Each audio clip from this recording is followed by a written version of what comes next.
Oh, there's so many questions I want to ask you. Let me start first with, let's go back to you were talking about the file of information from 1941. As an example, there were people living in Europe, specifically Jews who were being horribly persecuted. They have one very specific type of information that's put in that file. Now, if we go to my personal family story, my grandmother, my mom was being raised in Detroit, Michigan, and her mom was an air raid warden, a single mom. So when there were air raids in Detroit, her mother, they would have to turn off all the lights so that they couldn't be seen from above. And her mother had to go out into the streets with her ticket book and look for houses that had their lights on and ticket them because it was just a drill. But in the meantime, her children were hiding in a basement in the pitch black, terrified by the sounds of planes flying overhead, dropping bags of flour on the houses that the lights were on. So you've got two horrific experiences, but with completely different storylines. So that's the files that I'm assuming you're talking about. How do we transition through the same horrific story with such different details? Right.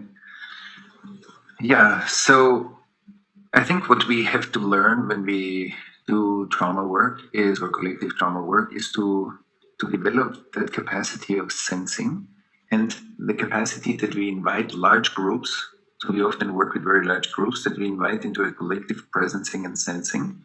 And everybody in the group starts to be more dialed in. So I'm not just like an audience, I'm a participant. And when I participate, I see that the file of 1941 holds information that is different than Detroit. But since both events have been experienced as overwhelming, so the kids didn't have the protection and the guidance of the grown-up person next to them, they can relax, like co-regulate the fear and the stress and the tension of that experience and help to integrate it. Had that happened, so it wouldn't leave a trace. So when we do trauma work, we always look at what's the split of energy. And in the Far East, we call it karma, like postponed experience. So when it's postponed, it needs kind of a future to be integrated again. Had the mother been close to the kids and give them protection, embrace them, feel the fear with them, and guide them through the experience, the children wouldn't walk away traumatized. But since that didn't happen, it left a trace. So today we are here just to track the trace. Because sometimes the narrative is one thing, but it can be misguiding if I don't have the energetic narrative, like how much information is still actively stored, that is split off. So we want to have both. And when you look at Europe, I mean, being in a concentration camp, as you said, is a horrible experience. And I have heard from survivors, like experiences that are so unbelievable that people survived, but the tremendous amount of split of experience that was so overwhelming that it created a very strong fragmentation. That's why, for example, here in Israel, like with many Holocaust survivors, it wasn't even possible to do therapy because the fracture in the nervous system, as long as it was held, was okay, but it led to many suicides. And, it was because once it got opened up, it was simply too much. So sometimes it's so terrible that it needs the next generation or the follow-up generation to have enough distance and perspective to create a new intimacy. And the other example was Germany, where after the war, kids grew up. We work also on what is collective trauma conditioning, not family conditioning, but the collective trauma conditioning. So there were after the war, many people that grew up in that kind of very creepy silence where you feel something horrible has happened, but the parents didn't orient their children because nobody spoke. So there was for a certain period, like a silent period where the people were so muted and also intentionally mute that it was a terrible experience for the people. It was very confusing because what you felt and what you got to know didn't match. And so for us, I think for your question in the trauma work, like the sensing, even with one person, like if a client comes to us and says, okay, I experienced X, Y, Z. For me, it's important to feel how much active energy is still active in the trauma and how much is the narrative. Because if I just listen to the narrative, it might be misguiding. maybe the person did already a lot of work and the symptoms come from somewhere else. I need to see if what I feel is in synchronization with what I hear. That's why I need both. I need the cognitive information and the embodied transmission of the person. And both guide me how much is still active.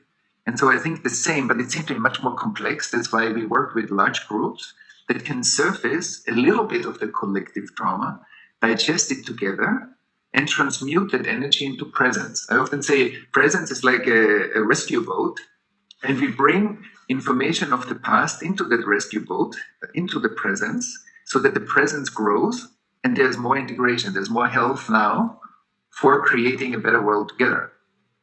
And so that's what we call, in our work, we call this post-traumatic learning, that every trauma integration brings a new learning. So there's a lot of frozen information that, when liberated appropriately, becomes the learning of the society, which is amazing. It's because we often see trauma as a stigmatization, but it's first of all, it's an intelligent process. I mean, how our systems deal with overwhelm. Then, when we connect to that intelligent function that protected us, we can liberate the past, but we also gain new capacities.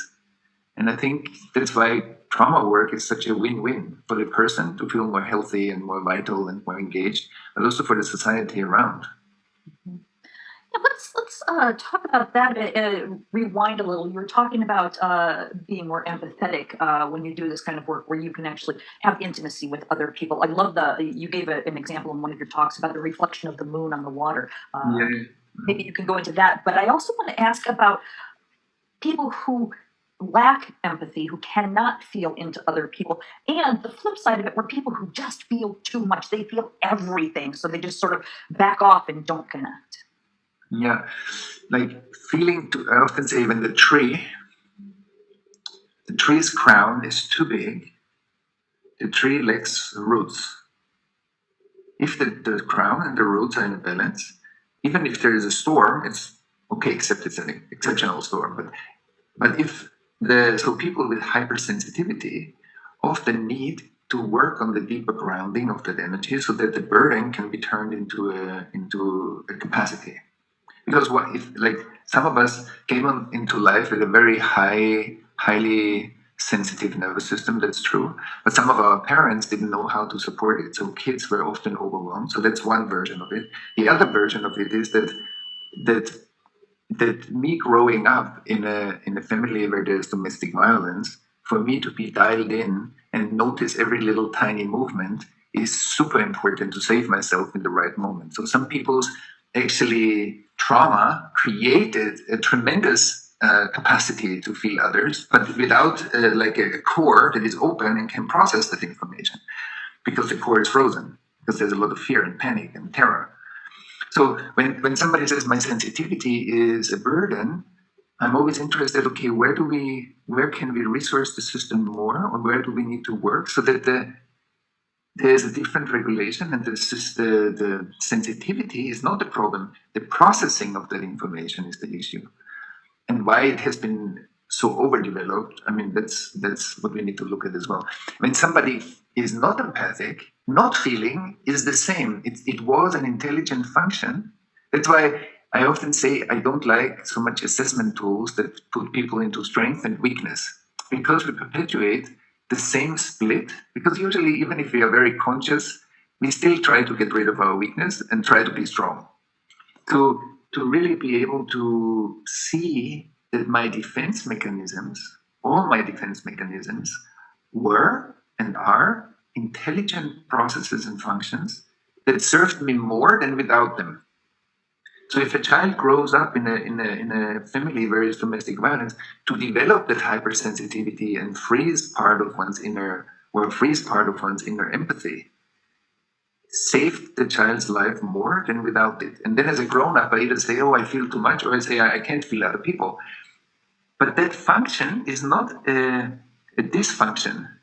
It's a function that makes sense in the person's development. And when we touch what makes sense, first of all, it's deeply empowering because I connect to my creativity. I was very creative as a child to do that. It's not that I did that because I can't do it. Often people that are traumatized, they're very withdrawn in some parts of themselves.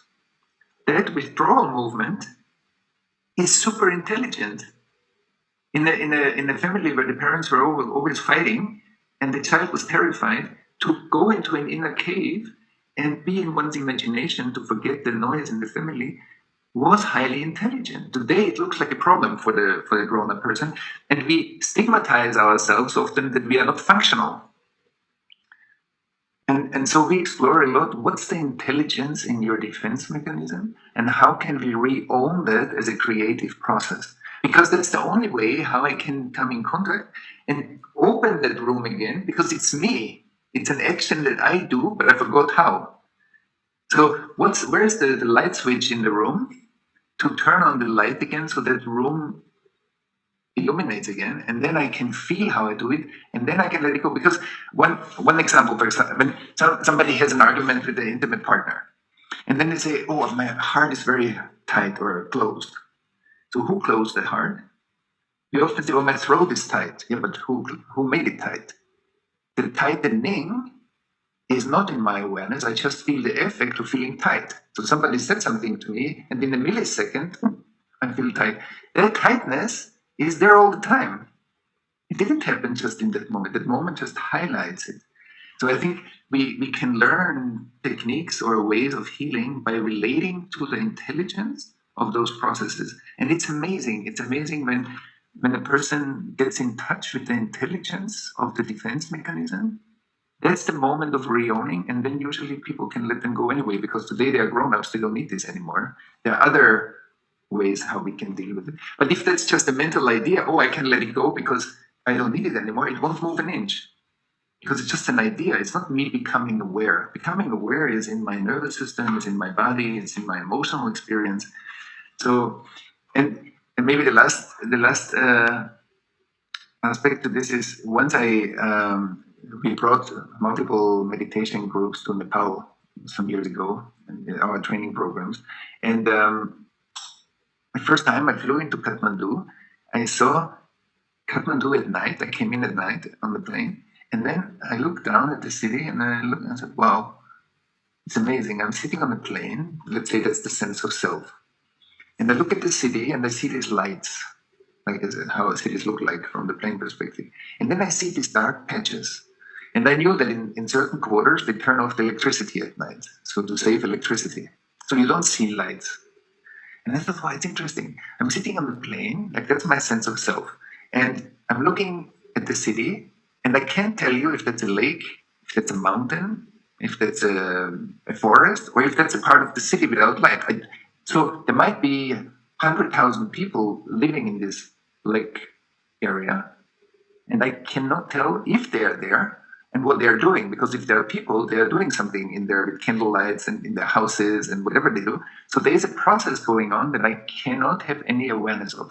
And then I thought, wow, that's a genius explanation of the human unconscious, that our nervous system turns off in traumatizing moments. We turn off the light, the conscious awareness, to not feel the intensity of fear, shame, pain, whatever. But that room stays dark. And the same intensity of pain and fear and shame and anything is still living there. And we need to learn how to support each other to turn those parts of our city on again, because otherwise, me as a sense of self of Thomas, I cannot feel what happens in certain parts of my body, even if I say that I feel my body, because I don't know what I don't feel. And I think that's very important. We have the capacity as human beings to support each other to become aware of those turned off quarters of the cities and to release the processes in there in order to become more whole and less separate. Mhm. I love that analogy. That it's very illustrative, and I also love the idea of us working together on this, because that way somebody else might be able to recognize patterns that you just can't see in yourself. And I wonder if we can bring this back into the bigger picture with regard to noticing patterns that are happening. Right now, we're going through a pandemic, which is something that the human race has experienced before. We've got the Spanish flu, we've got the plague. There are many instances of this pattern repeating itself. We've also, the United States just went through a really traumatic brush with fascism, where we could very well have gone down a similar path that Germany did prior to World War II. So there's another huge pattern. what can we do when we see patterns like this on the global scale? Is there anything that we as individuals can do, or do we just sort of watch it unfold? Yeah, we can do something. I think that like your summit and many other activities and groups that are interested in deepening our awareness of the living process. And when I see a pattern, I see a symptom. And it's so easy to get entangled in that symptom and to even talk too much about the symptom. Not, we have to be very careful. We don't want to support fascism, and we don't want to support like certain patterns in the world. We need to be discerning, clear, maybe even protect people that are still like in the US, the structural violence against African American people cannot continue, and every one of us needs to do our best to stop the ongoing traumatization, let alone the support like 400 years of traumatization that needs to be healed. So there's something that we need to step in. We have a responsibility as citizens to do our best, not to save the country. If everybody does his or her best, we will do a lot. And so that's one thing. But then we hear often the dialogue about the symptom keeps us entangled on the level of the symptom. So at the same time, we also need to develop a way to recognize those patterns and see, wow, the pandemic brings a lot of stress into the societal process, and the fractures that are anyway already there will be highlighted through the stress. Like if a traumatized person gets more stressed, the trauma symptoms will get stronger or it will be more obvious. So when the traumatized society gets more stressed, the underlying fragmentations will appear more on the surface of the society. And I think that's also what we have seen also now in the US. It highlights the fragmentations, but if we can use that moment to address those, not the symptoms. Like the symptoms need to be looked at and discerned, of course, but then we need to also go to the deeper layer and say, what is actually frozen here? How has the Civil War been integrated? How did we integrate the traumatization and the ancestral traumatization of African Americans and white people and Native Americans in the society? Because those are the underlying Kenyans that are invisible usually, not structurally, but the essence of it is invisible. The symptoms are very obvious. And I think we need to learn to develop a different way to look at the societal process on a deeper level, as well as we take care of the social issues that we see. But that alone will keep the pattern returning. So we are trying to deal with the pattern, and it looks like it subsides a bit. That's why I often say, as long as we didn't go to the root of the Holocaust, it's bound to repeat itself somewhere in the world.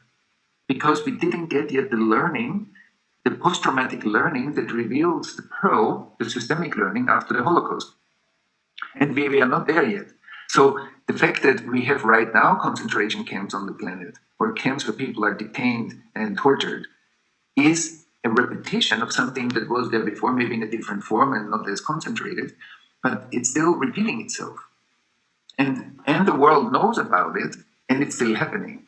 So I believe that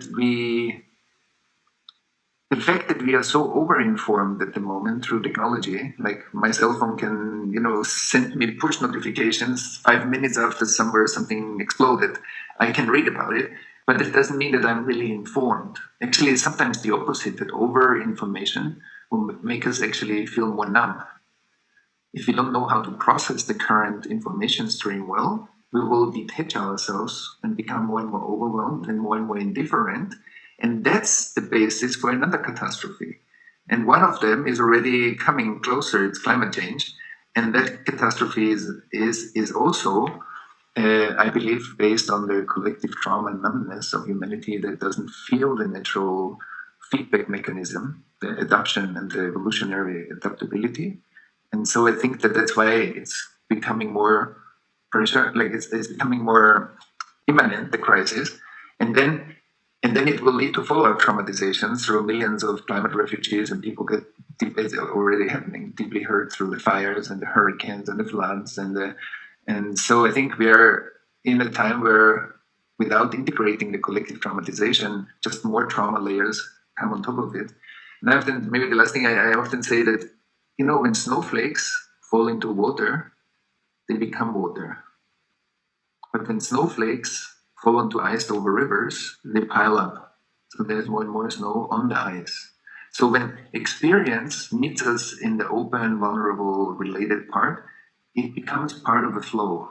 But when follow-up experience meets us where we are traumatized, we cannot process the experience, and it becomes another layer of information on top of the trauma, and on top of the trauma, and on top of the trauma. So that means that the saying, okay, the time will heal the wounds, is not really true, because there is an accumulative effect of trauma. It's not that it's just gonna go away the longer we wait. And that's why there is a calling, and I think you with your summit and or Shift Network and you with the summit and many groups, as we are working together on not waiting for it to disappear, but actively turning towards the past that we need to integrate in order to open up a brighter future. Oh my goodness. I love that you brought up, you're so close to out of time, but I want to make this point and ask you about this. You mentioned that we have too much information and that it's so easy to become numb. And as you were talking, I was reminded of the fact that everything's become a big reality show. We even had a reality TV star as our president. And I think people, because of so much information, they almost feel like real life is just a reality TV show where you just have to tune in next week and somehow the writers will have come up with some way to solve that cliffhanger. When in reality, this isn't a reality TV show. There really are consequences. And as you were saying, we really need to tune into our humanity and start feeling each other again. I think that was a really, the too much information was a beautiful point. Thank you for making that. Yeah. And I think especially now that information speeds up through technology, like a real practice how through presence and relatedness and regulation, we for ourselves, we for our children, that we find good ways, because there wasn't a generation before that had the same issue. So we are laying ley lines or tracks into the future, how we deal with high tech, how we deal with massive amount of information just speeding up every day, circulating around the planet, and the trauma information that runs through our news, the capital, and then there's something in China, and then there's something in Australia, and then there's something in Buenos Aires, and then there's something in Africa. There's a lot of trauma information circulating, and I think if we are traumatized and we hear a lot about it, then my mind hears it. My mind might be very informed about what's going on the planet, but my emotions and my body can't keep up with it. So I'm actually, when I really check in, just somebody shooting around in a school. I think when we hear about it, I believe that most of us can't feel what that means. That we maybe understand what it means, maybe we are emotionally touched, but we still don't feel what the event really meant for all the people that were involved, the pain that has been created in the families, the wider societal pain that is there, the repercussions of such an event. So we are actually not contemporary witnesses, or not holistic contemporary witnesses. And that's a question that if humanity produces and uses more information, then we can actually sustainably process what that means about how we live, and what it means about what that information will turn into. And so I think there is a responsibility. I'm happy that you picked it up, because I think it's a real question, and also for people who are living more consciously, how we deal with information, and also which information I expose myself, because a lot of information is being exposed that is actually not for us, that is violating the privacy of the people that are involved, that it's kind of a voyeurism, it's kind of dealing with a lot of sensational energy in the society. And I think we really have a responsibility to create a deeper discernment, and to be informed, but also be informed in a way that we can digest. Otherwise, we'll create more and more side effects in our lives. And I have one more thing that I want to say, given it's also like an ancestral trauma summit, that there's a beautiful saying in the Jewish mysticism, is like in the time of the revelation, the fathers will turn to the sons, and the sons will turn to the fathers, or the parents, the mothers to the daughters, and the daughters to the mothers. Like when the ancestors can turn to each other and see each other. I often say presence is seeing, is clarity. So when I'm present, I see what's happening, and I'm also clear. When I not being present, always something is hidden, and it creates an unclarity. So when the flow of energy between the parents and the next generation, the grandparents and the parents and the next generation, when we cannot see each other because too much past is between us, so that we can look at each other because we can see each other when there's trauma, then the flow of energy through the generations is hurt, fragmented, and broken. And when we look at our bodies, the structures of our bodies, I often say there's such a collective belief that my body is 30, 40, 50, 60, 70 years old. And I would say your body is hundreds of thousands of years, millions of years old, because the cells sticking together, creating organs and emotional systems and thoughts. Most of the people talked about what we are talking about already in the past. Like, not most of the, but some people talked about most of the things that we are talking about already. So it's not that we are so genius and all the things that we are bringing nobody thought about before. So, and I didn't invent anger, and I didn't invent cell sticking together. So that's not. I'm resting in the achievements of all the ancestors. So the ancestors are actually structures of consciousness that make this conversation possible. And if all the ancestral wounding, where we cannot see and be in the same moment, presence is the same moment. So we will feel separate from our ancestors, and they will feel at a distance. And that affects our body. So the flow of information in our body is inherently interwoven with the flow of the energy through the ancestors. That's why I think it's such an important work also to understand ancestral trauma deeper, because it tells us a lot about individual and collective health. I just wanted to bring that in because of your summit, that we also speak a bit about the ancestral dimension, why it's so important. Yeah, thank you so much for that. I have kept you far longer than I'm supposed to. This conversation is just so fascinating. I want to make sure that we mention your website. It's thomashubl.com, and that's where people can find your books, everything they want to know about you. You've got a YouTube channel. Once again, Thomas, I just want to thank you for spending some time with us and for sharing years worth of experience and knowledge. Thank you so much. Thank you, Lisa, for having me. It was a pleasure, the conversation. Thank you. Yes, indeed. And once again, folks, I've been talking with Thomas Hubl, and I want to thank you for joining us. I hope you enjoyed this conversation from the Ancestral Healing Summit.